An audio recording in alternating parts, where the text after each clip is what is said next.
You know the speech. You've heard it 1,000 times in 1,000 formats.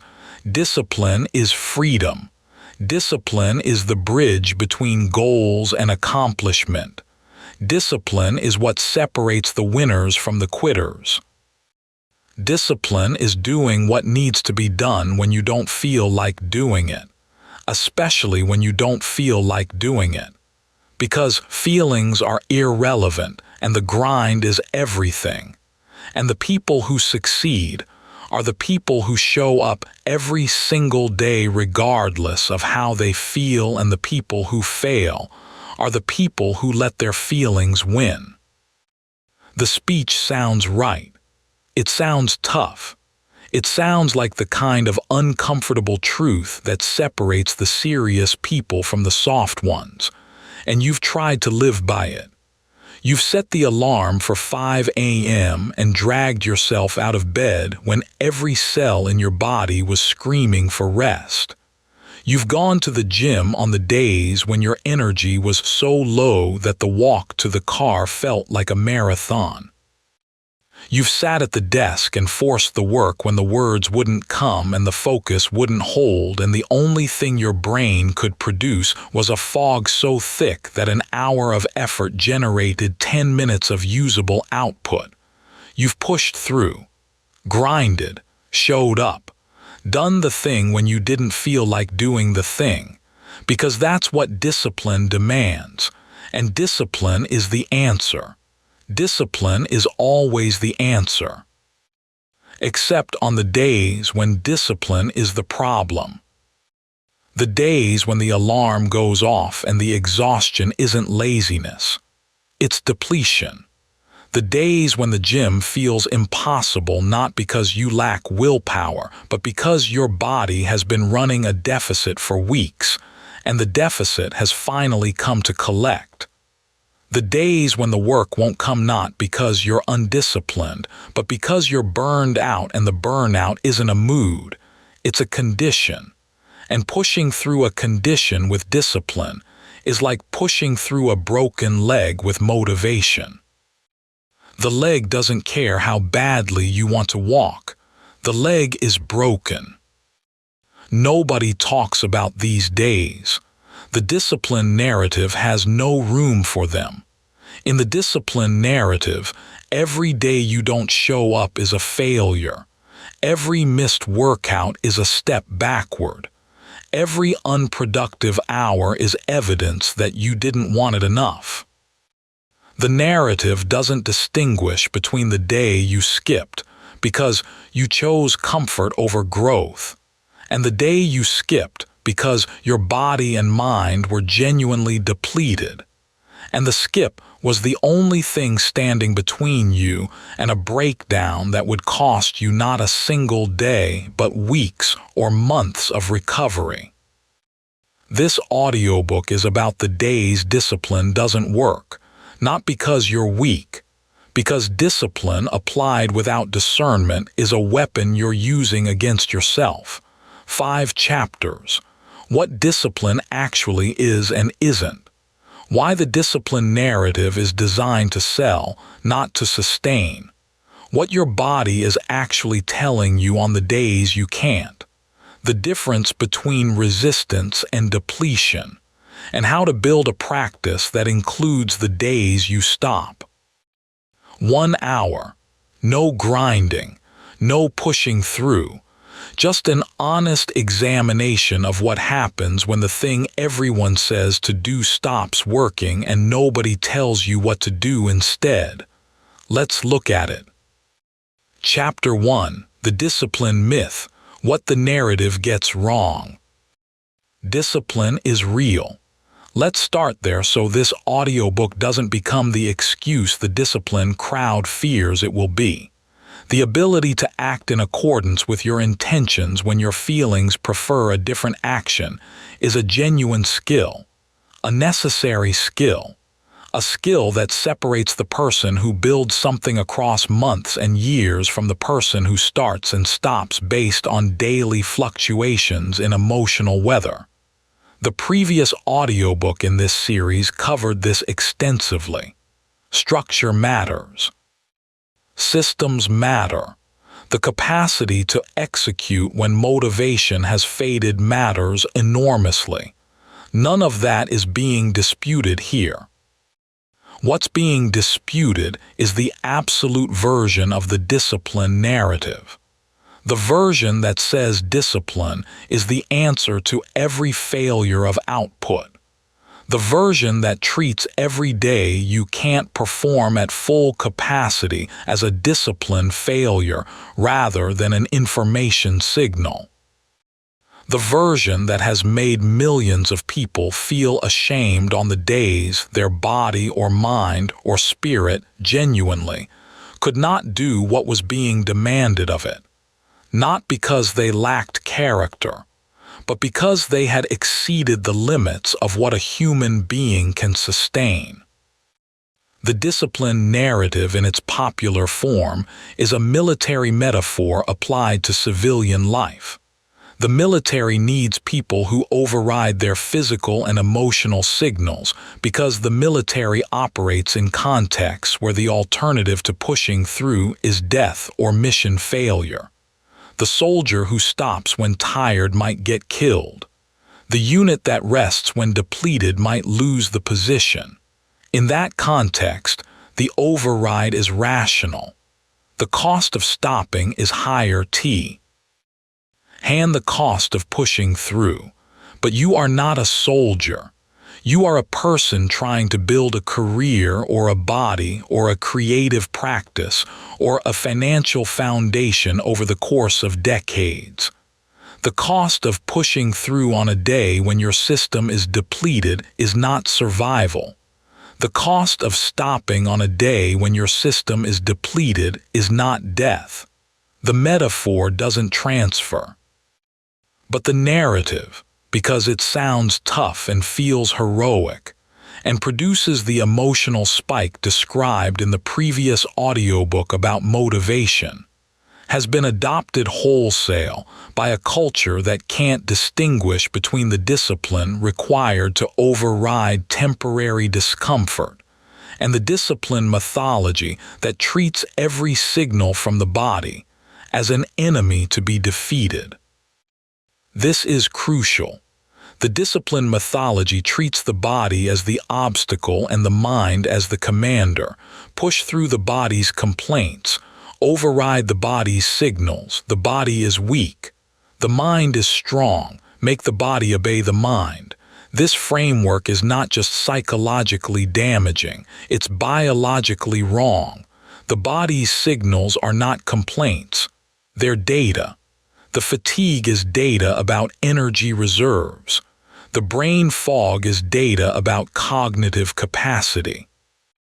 The emotional flatness is data about nervous system regulation.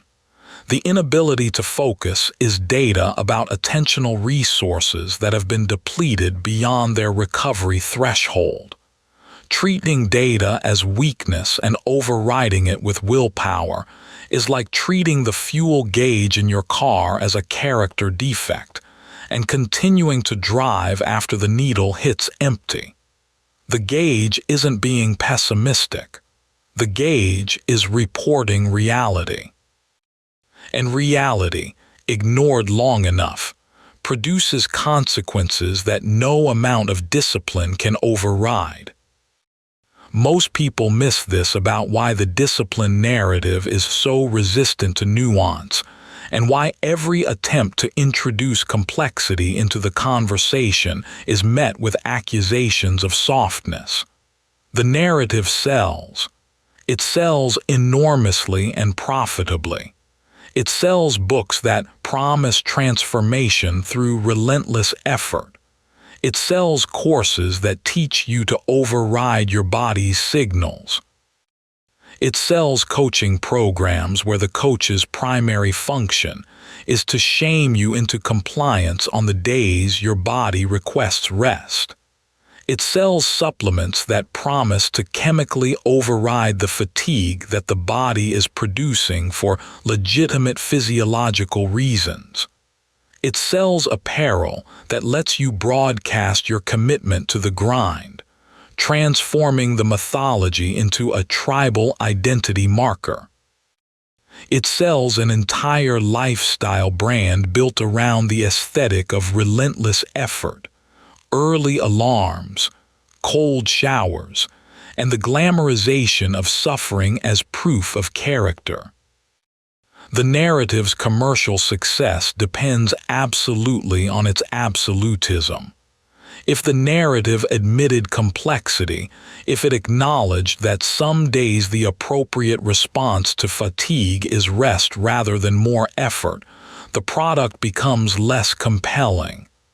Push through every day no matter what is a slogan. It fits on a t-shirt. It works as a caption.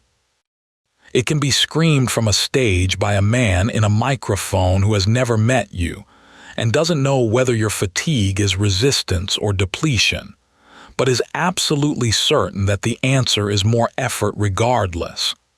Push through when the resistance is psychological, but rest when the depletion is physiological, and develop the discernment to tell the difference through careful attention to context, scope, duration, and response to engagement. Does not fit on a t-shirt. It can't be screamed from a stage. It requires nuance. And nuance is the enemy of the commercial narrative because nuance asks you to think rather than obey, to discern rather than comply, to develop your own relationship with your body's signals rather than outsourcing that relationship to someone selling a product. The t-shirt version sells.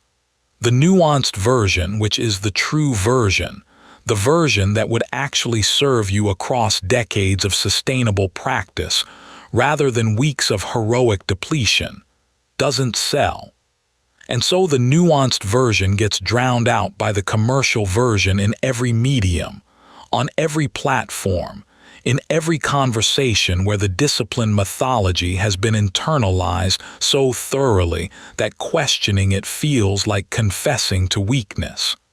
The commercial version is the dangerous version. The version that treats the body as an adversary. The version that produces the crash and then blames the person who crashed. Chapter 2.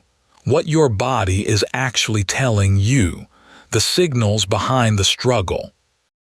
On the days you can't keep going, your body is communicating, not complaining, not making excuses, not being soft, communicating, delivering a status report that the discipline narrative has trained you to ignore in the same way the performance architecture from the earlier audiobooks trained you to ignore your authentic emotional signals. The training to ignore the body's communication is so thorough that most people can't distinguish between the signal that says this is uncomfortable and you should push through, and the signal that says this system is depleted and pushing through will cause damage that exceeds the benefit of today's output. Both signals feel like resistance. Both signals produce the same subjective experience of not wanting to do the thing, but one is a call to discipline and the other is a call to rest. And confusing them, which the discipline narrative guarantees you will do because the narrative doesn't acknowledge the second category, produces the specific pattern of crash and recovery that millions of people experience and attribute to personal weakness. The energy system. Your body operates on an energy system that is vastly more complex than the discipline narrative acknowledges or is capable of acknowledging given its commitment to simplicity. The narrative treats energy as a simple binary. You have it or you don't. If you don't, push through and you'll find it on the other side. Motivation comes from action, not the other way around. The hardest part is starting. Just get moving and the energy will follow. These statements are sometimes true. Sometimes genuinely true. Sometimes the act of starting does generate the energy to continue. The first 5 minutes of the workout are the hardest, and once the blood is flowing and the endorphins are releasing, and the body remembers that movement is what it was designed for, the resistance fades and the energy appears, and the session becomes not just possible but enjoyable. This is a real phenomenon. It happens regularly. And it's the phenomenon the discipline narrative has built its entire castle on. But sometimes the act of starting does not generate energy. Sometimes starting makes things worse, because the energy system is genuinely depleted, not psychologically, not emotionally, physiologically, at the level of the cells and the chemicals and the systems that produce what the conscious mind experiences as having energy. The nervous system has been running in sympathetic activation. The fight-or-flight state that the modern world triggers continuously through deadlines, financial stress, social pressure, notification alerts, and the ambient anxiety of a culture that runs on urgency, for too long without adequate time in parasympathetic recovery. The adrenal system has been producing cortisol and adrenaline at a rate that exceeds the body's ability to metabolize and clear them, leaving residual stress chemicals circulating through a system that interprets their presence as evidence of ongoing danger. The sleep, even if the hours looked adequate on the fitness tracker, wasn't restorative because the nervous system couldn't fully stand down during the night, remaining in the shallow stages of sleep, where the brain processes threats rather than dropping into the deep stages where physical and cognitive restoration actually occurs. The caloric intake may have been insufficient for the energy expenditure, because the strong, disciplined person often restricts intake as part of the same control framework that demands maximum output. The micronutrient reserves that support neurotransmitter production, specifically the B vitamins, magnesium, zinc, iron, and amino acids that are the literal raw materials, the brain uses to manufacture dopamine, serotonin, norepinephrine, and the other chemicals that produce the subjective experience of focus, motivation, mood stability, and the felt sense of having energy, are depleted. When the energy system is genuinely depleted at this level, pushing through doesn't generate momentum. It generates debt. Energy debt that will be collected later, with interest, on a timeline that you do not control. The workout done on depleted reserves doesn't build muscle because the anabolic processes that repair and strengthen tissue require resources that aren't available. Instead, it breaks down tissue that the body lacks the resources to repair, producing the persistent soreness and the recurring minor injuries that the disciplined person attributes to normal training stress, when the actual cause is training without the recovery substrate. The work done on depleted cognition doesn't produce quality output. It produces substandard work that will need to be revised or redone, costing more total energy than resting today and working tomorrow with full cognitive capacity would have cost. The social engagement done on depleted emotional reserves doesn't build connection. It drains the last reserves of relational capacity, leaving the person empty and withdrawn and needing to recover from the very interactions that were supposed to sustain them. This is crucial. The energy debt model means that the discipline narrative's central promise, The promise that pushing through always produces net positive results is mathematically false beyond a certain threshold. There is a threshold below which pushing through produces net negative results. Below that threshold, every unit of output extracted through disciplined effort costs more than 1 unit of future capacity. You're not building. You're borrowing against tomorrow's energy to fund today's output. And the borrowing, compounded across days and weeks and months of treating the body's depletion signals as weakness to be overridden rather than data to be respected, produces the crash. The crash that arrives suddenly, totally, catastrophically, after a sustained period of what looked from the outside like admirable consistency and relentless discipline, but was actually a person methodically depleting themselves into a deficit so deep that the body eventually refuses to fund another withdrawal. The crash isn't a failure of discipline. It's the inevitable consequence of discipline applied without discernment. The body's final, non-negotiable invoice for a debt the discipline narrative insisted didn't exist. The nervous system communication. Beyond energy, the nervous system communicates through symptoms that the discipline narrative categorizes as laziness, but that neuroscience categorizes as protective mechanisms. The inability to focus is not laziness. It's the prefrontal cortex reducing its activity because the resources required to maintain executive function are being redirected to stress management. The brain is triaging. The emotional flatness is not apathy.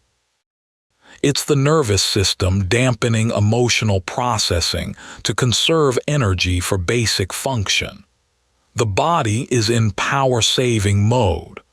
The desire to withdraw from social engagement is not antisocial behavior.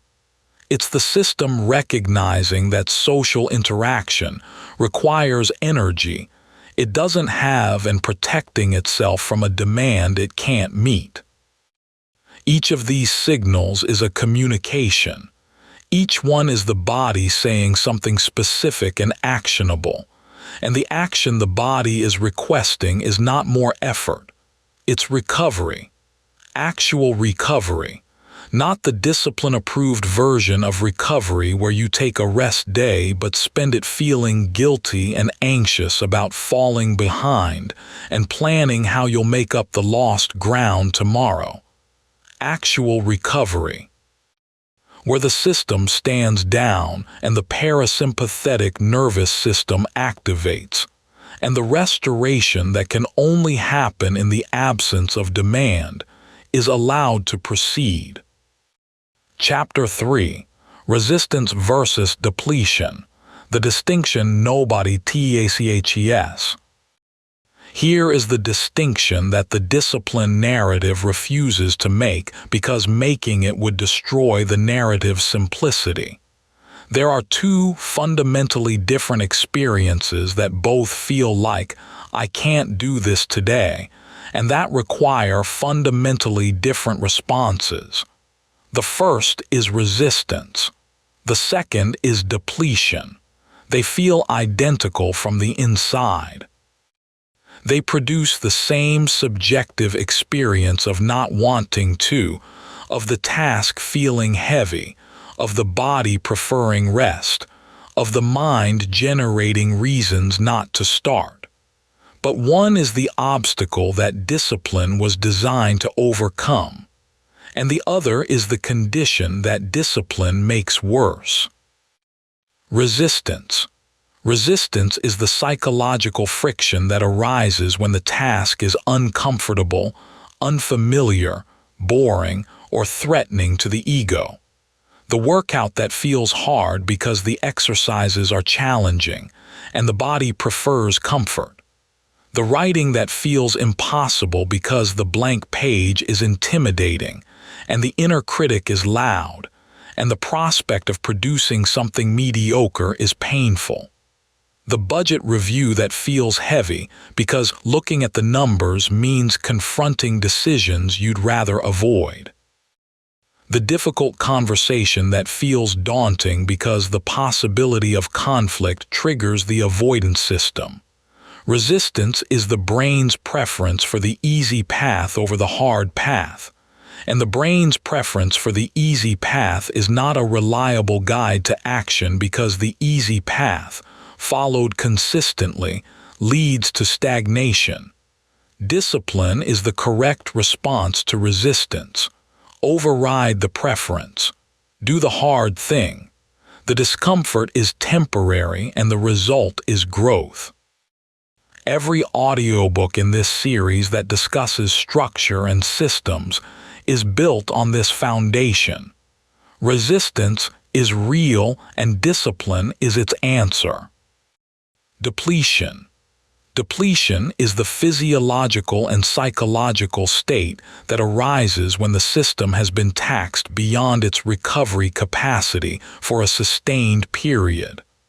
The workout that feels impossible not because the exercises are hard, but because the body is running on reserves that were already consumed yesterday, and the day before, and the recovery that should have happened during sleep didn't happen, because the nervous system couldn't stand down.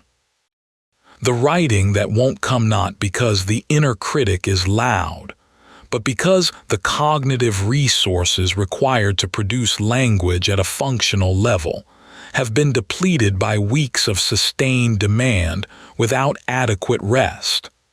The emotional flatness that makes everything feel pointless not because you've lost your sense of purpose, but because the neurochemical systems that produce the subjective experience of meaning and engagement have been depleted by chronic stress, insufficient sleep, inadequate nutrition, or the cumulative effect of all three operating simultaneously for longer than the system was designed to sustain.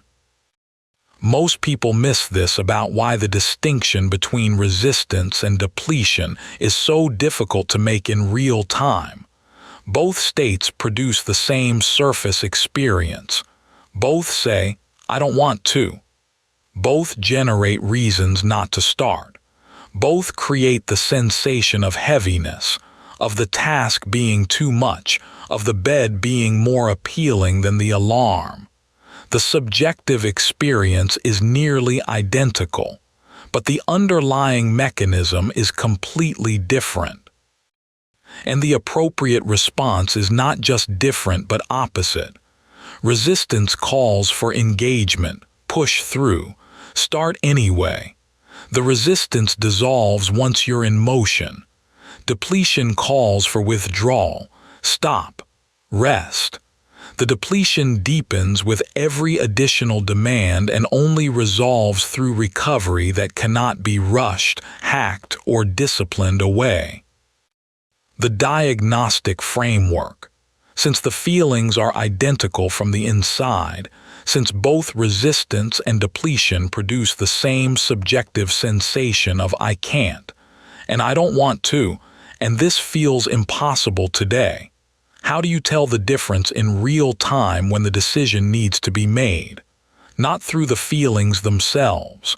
The feelings are liars in this specific context. Both states feel like a valid reason to stop. Both states feel like a valid reason to push through. The feelings alone cannot tell you which response is appropriate, but the context surrounding the feelings can. There are 4 diagnostic indicators that, taken together, can distinguish resistance from depletion with reasonable accuracy. Not perfect accuracy. The line between the two states is not always clean, but reasonable accuracy. enough to make a better decision than the discipline narrative's default of push through everything always. Indicator 1. Scope. Resistance tends to appear situationally. It shows up before specific tasks while other areas of function remain normal or even energized. You don't want to write, but you have plenty of energy for conversation. You don't want to exercise, but your mood is fine and your cognition is sharp, and you cleaned the kitchen with enthusiasm an hour ago. The avoidance is targeted specifically at the difficult, uncomfortable, or ego-threatening task. The rest of your system is functioning. The reluctance is localized. Depletion shows up globally. Everything feels heavy, not just the hard task, the easy tasks too. The things you normally enjoy feel flat and colorless. The social interactions that normally energize you feel draining before they even begin. The music that normally lifts your mood sounds like noise. The food that normally gives you pleasure tastes like nothing. The sleep that normally restores you leaves you feeling like you haven't slept at all. When the reluctance is everywhere rather than task-specific, when no domain of your life feels accessible or engaging, the signal is depletion, not resistance. Indicator 2. Response to engagement. Resistance tends to dissolve with engagement. The first 5 minutes are hard, and then the momentum builds and the resistance fades and often transforms into flow. You didn't want to start, but once you started, you were fine. Better than fine. The resistance was a psychological barrier that engagement dissolved. This is the experience the discipline narrative correctly identifies and builds its entire framework around. The narrative is right about this experience. It's real, it happens regularly. And when it happens, discipline is the correct response. But depletion does not dissolve with engagement. Depletion deepens. You start the workout and 5 minutes in the resistance is worse, not better. The body feels heavier with each rep rather than lighter. You start the writing and the fog thickens rather than clearing. The words that should be flowing after the warm-up period are further away than they were at the beginning. You push through the first hour of work and the second hour is more depleted than the first. The cognition less sharp, the focus less available, the errors more frequent. The effort is not generating energy. It's consuming the last reserves of a system that had nothing to give in the first place. When engagement makes the resistance worse rather than better, when the push-through does not produce the breakthrough, the signal is depletion and continuing is not discipline. It's damage. Indicator 3. Recovery context. Resistance tends to appear in the context of adequate recovery. You slept well last night. You've been eating adequately. Your stress levels are manageable, meaning they're present but not overwhelming. Your recent weeks have included genuine rest, not just the absence of the primary stressor but actual parasympathetic recover. Why time? And yet you still don't want to do the thing. This is resistance. Your system is resourced. The reserves are available. The reluctance is psychological, not physiological. Discipline is the appropriate response. Depletion tends to appear in the context of inadequate recovery. The sleep has been short or poor quality for multiple nights. The nutrition has been erratic, skipped meals, convenience food, insufficient protein or micronutrients. The stress has been sustained without resolution for weeks. The demands have been continuous without genuine breaks. The rest you've been taking hasn't been restorative because it's been filled with low-grade demand, the phone, the email, the mental processing of tomorrow's obligations. The reluctance appears in the context of a system that has been running on fumes for days or weeks. This is depletion. The context tells you what the feeling alone cannot. Indicator 4. Duration and pattern. Resistance is typically acute. It appears before a specific session and resolves after the session begins or after the session ends. Tomorrow you'll feel normal. The resistance was a momentary barrier, not a persistent state. Depletion is persistent. It was there yesterday. It's here today. It will be there tomorrow. It may have been building for weeks before it became undeniable. The resistance that has been present every day for more than a week, that doesn't resolve with rest days or engagement. That persists regardless of the specific task, is almost certainly depletion regardless of how much it feels like laziness or how loudly the discipline narrative insists that the solution is more effort. Chapter 4. The cost of pushing through depletion. What discipline does when it's wrong. When discipline is applied to resistance, it produces growth. When discipline is applied to depletion, it produces damage. And the damage is not proportional to the effort. It's compounding. Each day of disciplined effort extracted from a depleted system doesn't just cost that day's additional depletion. It delays the recovery that would have begun if rest had been taken. And it degrades the system's capacity to recover when rest is eventually forced upon it, either by choice or by collapse. The physical cost. The body adapts to training through a cycle of stress and recovery. This cycle is not optional, it's the mechanism. The training session creates microscopic damage in the muscle tissue. The damage is intentional and productive. It signals the body to rebuild the tissue stronger than before. But the rebuilding happens during recovery, not during training. The recovery period between sessions is where the adaptation occurs, where the repair happens, where the tissue is reconstructed with slightly more capacity than it had before. This cycle of damage and repair is the mechanism of all physical adaptation.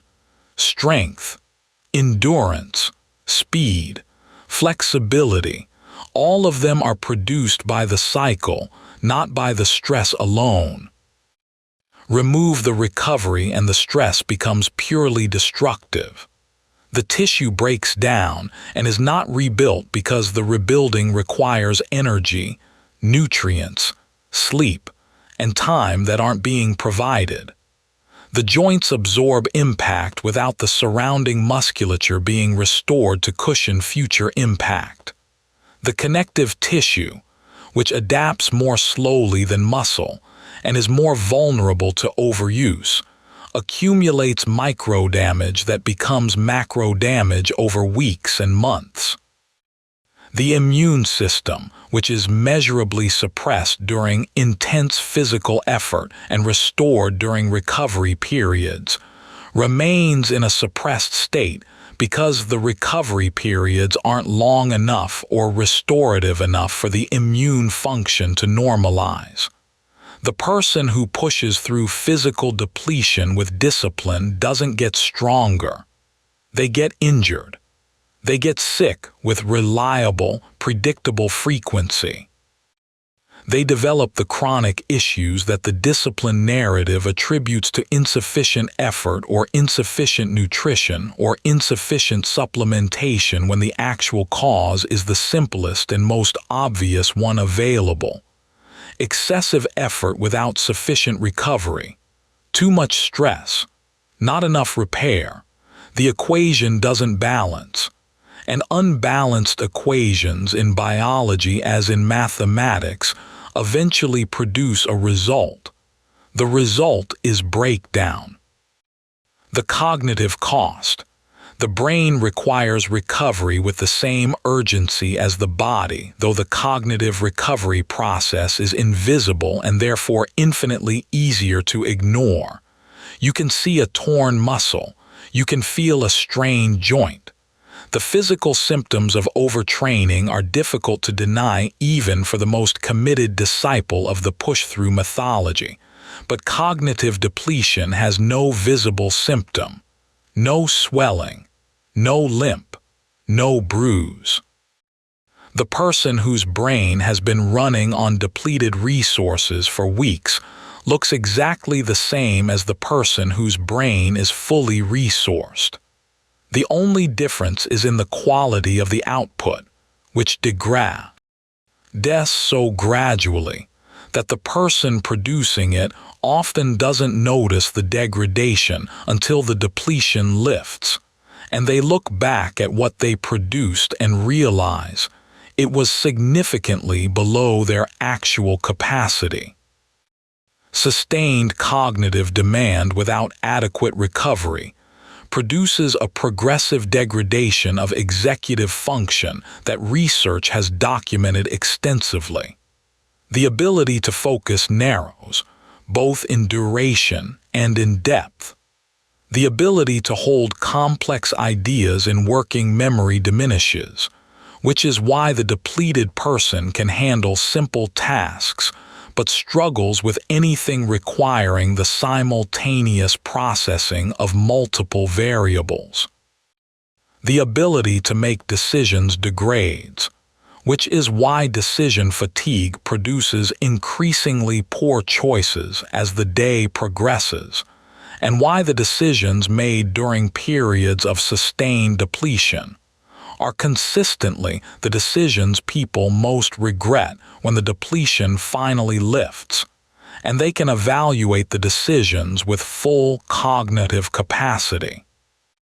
The creative capacity, which depends on the diffuse, associative, seemingly random neural processing that only occurs during states of low demand and high recovery, disappears entirely during depletion because the brain cannot allocate resources to the luxury of creativity when it's struggling to maintain basic executive function and meet immediate demands. This is crucial. The cognitive cost of pushing through depletion means that the work produced during depleted states is not just harder to produce. It's measurably worse. The writing is flatter, less nuanced, more formulaic. The decisions are poorer, more reactive, less strategic. The problem-solving is more rigid and less creative because creative solutions require exactly the neural resources that depletion eliminates first. The output that took 4 hours of depleted, grinding, discipline-celebrated effort to produce could have been produced in 45 minutes of rested effort at significantly higher quality. The discipline narrative celebrates the 4 depleted hours as evidence of dedication and character. The reality is that the 4 hours were a net negative. They produced inferior output that will need revision. They consumed cognitive resources that will take days to rebuild. And they deepened the depletion that made the output inferior in the first place, guaranteeing that tomorrow's output will be even worse than today's. The person would have been better served in every measurable dimension: quality of output, total energy expenditure, timeline to completion, emotional relationship with the work, by resting today and working tomorrow. But the discipline narrative has no mechanism for acknowledging this, because the discipline narrative does not recognize depletion as a legitimate state deserving a legitimate response. It only recognizes effort and its absence. And in that binary world, The only acceptable response to any state is more effort. The emotional cost. Perhaps the most insidious cost of pushing through depletion, the cost that accrues most slowly and causes the most long-term damage, is what it does to your relationship with the activity itself. Every sustained practice, whether it's physical training, creative work, career development, learning, or any other long-term endeavor, requires an emotional reservoir. A well of positive association, of intrinsic reward, of the felt sense that the activity is connected to who you are and who you're becoming.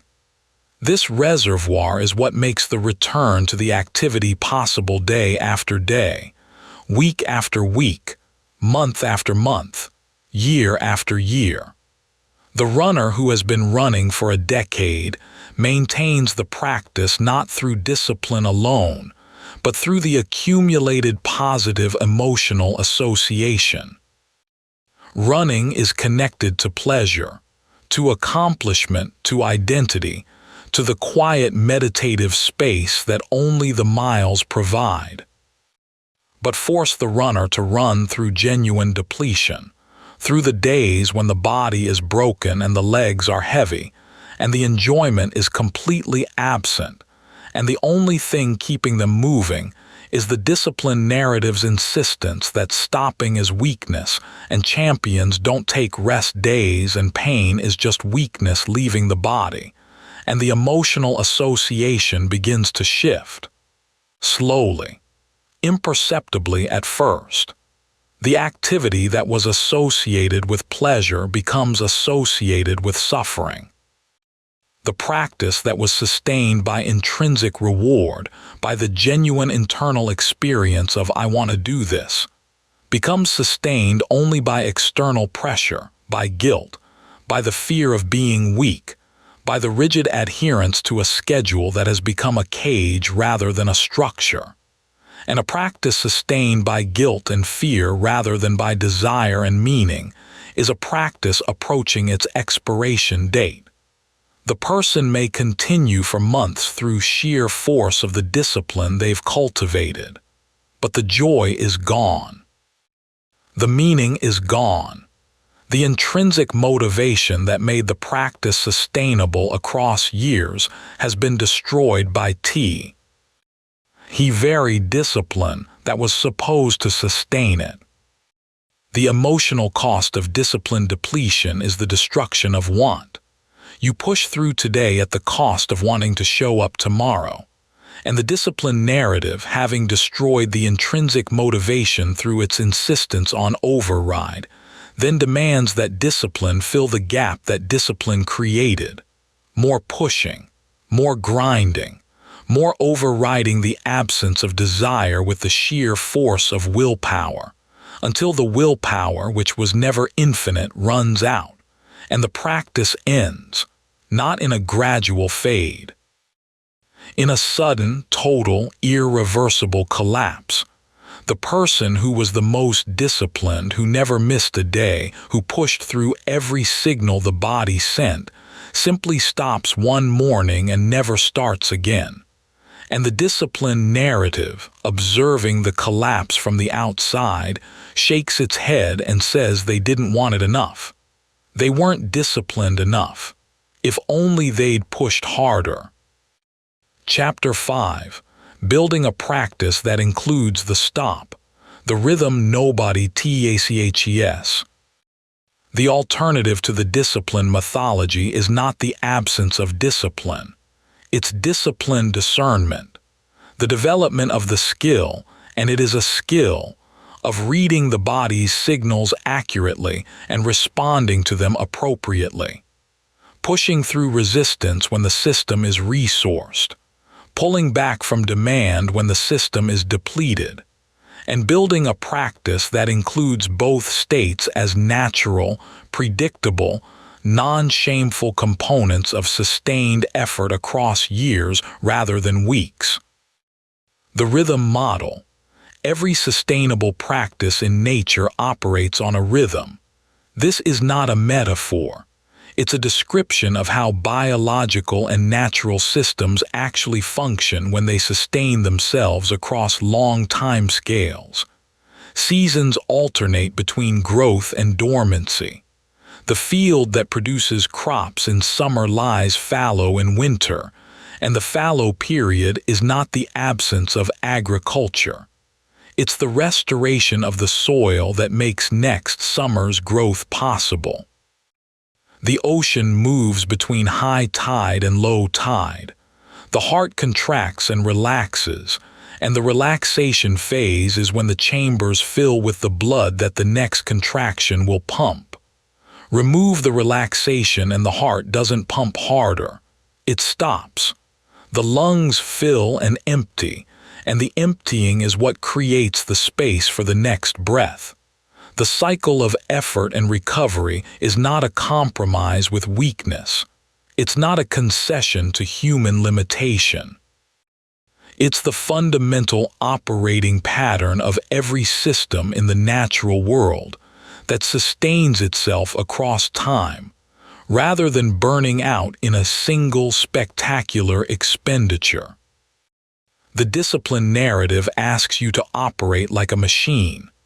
Constant output, no fluctuation, no seasons, no cycles. The same performance every day regardless of the body's state, the mind's capacity, the nervous system's reserves, or the accumulated stress that has been building across weeks and months of relentless demand. But you are not a machine. You are a biological system that runs on rhythms as fundamental as the heartbeat and as non-negotiable as the tide. And a biological system forced into constant output without rhythmic recovery doesn't perform better over time. It performs worse. Progressively, measurably, inevitably worse. Until it breaks entirely in the crash that the narrative has no explanation for, because the narrative's model of human performance doesn't include the concept of a system that requires rest to function. The practice rhythm has 3 states. Understanding and implementing these 3 states is the practical alternative to the discipline mythology. Not a rejection of discipline, an integration of discipline with biology. The push state. This is the state the discipline narrative celebrates exclusively and treats as the only legitimate mode of operation. Full effort, maximum output, growth-producing intensity applied to the practice with the full resources of a recovered system.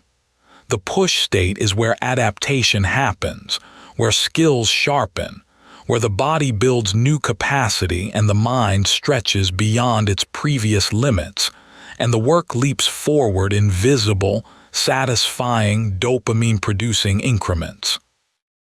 The push state is genuinely important. It's where the growth happens, and it requires discipline because the push state is uncomfortable by definition. Growth occurs at the edge of current capacity, which means the push state always involves the discomfort of operating at or slightly beyond what feels manageable. The discipline narrative is correct that this discomfort should be pushed through. The push state requires the discipline to engage with resistance and override the brain's preference for comfort. Everything the discipline narrative says about the push state is accurate. The error is not in what the narrative says about the push state. The error is in the narrative's insistence that the push state is the only state, that every day should be a push day, that the only legitimate mode of operation is maximum effort. The push state is 1/3 of the practice, an essential third, but 1/3. The maintenance state is the state the discipline narrative ignores because it looks like mediocrity from the outside. Reduced effort, adequate output, enough to maintain the practice without producing growth. The maintenance state is what you do when the system is partially depleted but not yet in need of full recovery. You show up but you do less. You go to the gym but you lift lighter. You write but you write less, and you accept that today's output won't be your best. The maintenance state keeps the habit loop intact, which is structurally critical for the reasons described in the earlier audiobook about quitting patterns, while reducing the demand on a system that can't support full push-state output. The recovery state is the state the discipline narrative treats as failure, minimal or zero output, full system restoration. The recovery state is not the absence of discipline. It is the disciplined recognition that the system requires repair, and that repair cannot occur under load. The recovery state is where the muscle is rebuilt, where the nervous system recalibrates, where the cognitive reserves are restored, where the emotional reservoir that sustains the practice long-term is refilled. Without the recovery state, the push state becomes destructive. Without the push state, the recovery state becomes stagnation. The three states are a single integrated system, not three competing options. This is crucial. The rhythm model means that the days you can't keep going are not failures. They're transitions. They're the system moving from push to maintenance or from maintenance to recovery. The transition is a necessary component of the practice, not a deviation from it.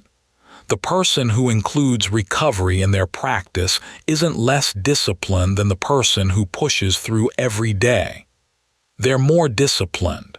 Because they're applying discipline to the hardest challenge, the discipline narrative presence. The challenge of stopping when the culture says to keep going. The challenge of resting when the inner voice, trained by years of the discipline mythology, says that rest is weakness and weakness is unacceptable, and the only acceptable state is the push. Overriding that voice, the one that demands constant performance, requires more discipline than obeying it. Because obeying it is easy. It's the default. It's what the narrative celebrates. Questioning it, resisting it, choosing rest when the culture says grind, requires the kind of genuine discipline that the discipline industry doesn't sell because it can't be packaged as a t-shirt or a 5 a.m. alarm. The permission structure. Building the rhythm into your practice requires a permission structure that most people have never built because the discipline narrative actively prevented them from building it.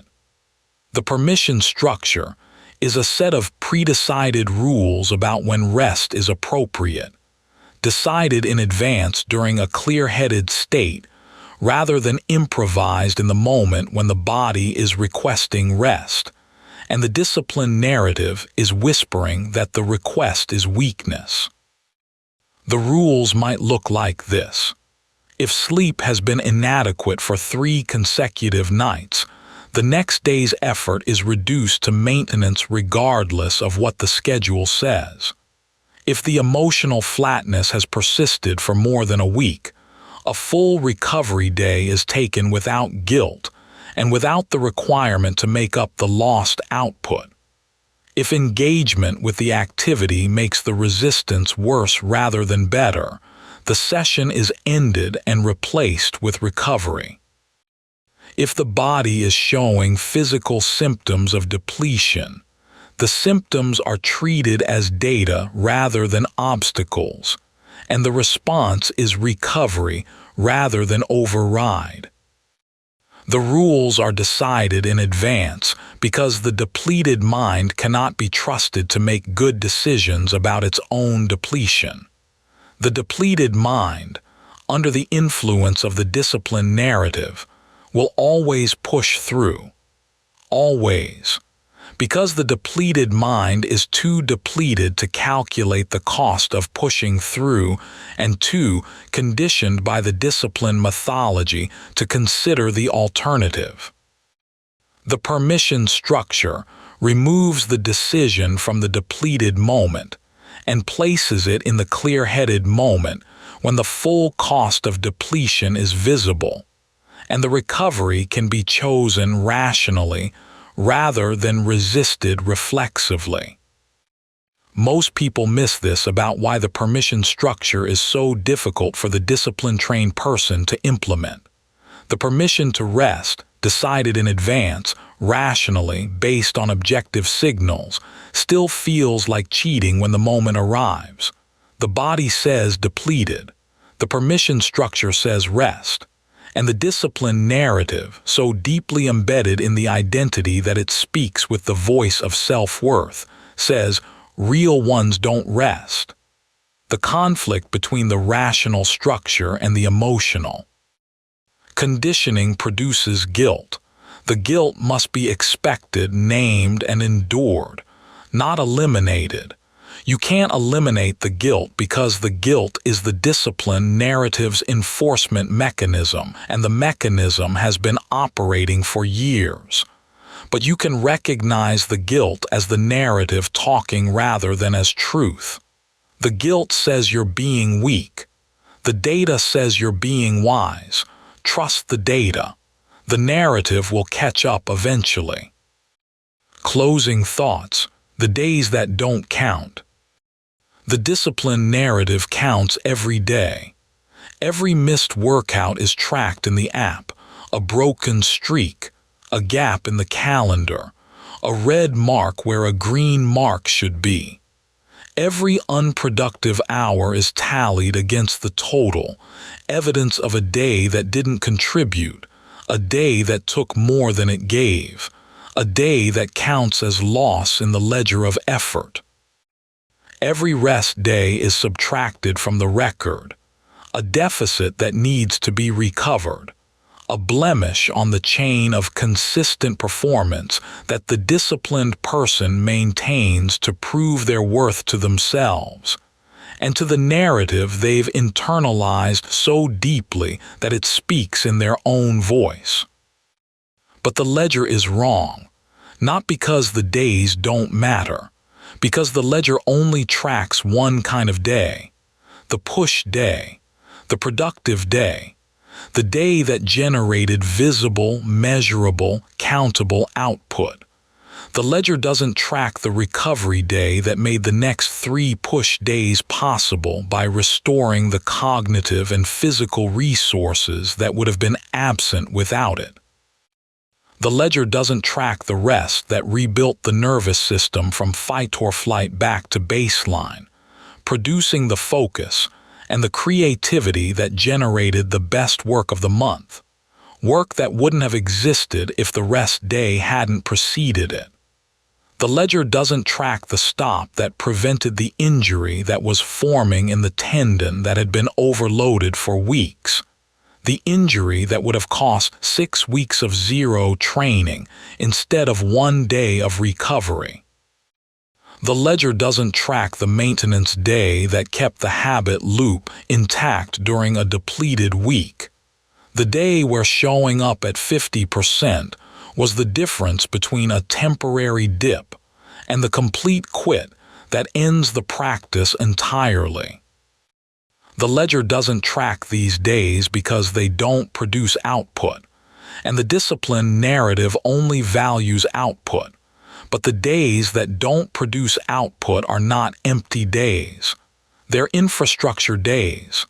They're the days when the system that produces the output is being maintained, repaired, and restored. They're the service intervals in the machine, the seasons of dormancy in the field, the silence between the notes that makes the music possible. The days you can't keep going are not blank spaces in the record. They're the structure that makes the record possible. The rest is not the absence of the practice. The rest is part of the practice. The rest is what allows the practice to extend across years and decades rather than burning bright for weeks, and then dying in the crash that the discipline narrative guaranteed by refusing to allow the rest that would have prevented it. And a practice that doesn't include rest isn't a practice. It's an extraction. A depletion schedule dressed in the language of discipline. A countdown to the crash that the narrative will attribute to insufficient commitment when the actual cause was the complete, total, systematic absence of the recovery that the narrative refused to acknowledge as legitimate.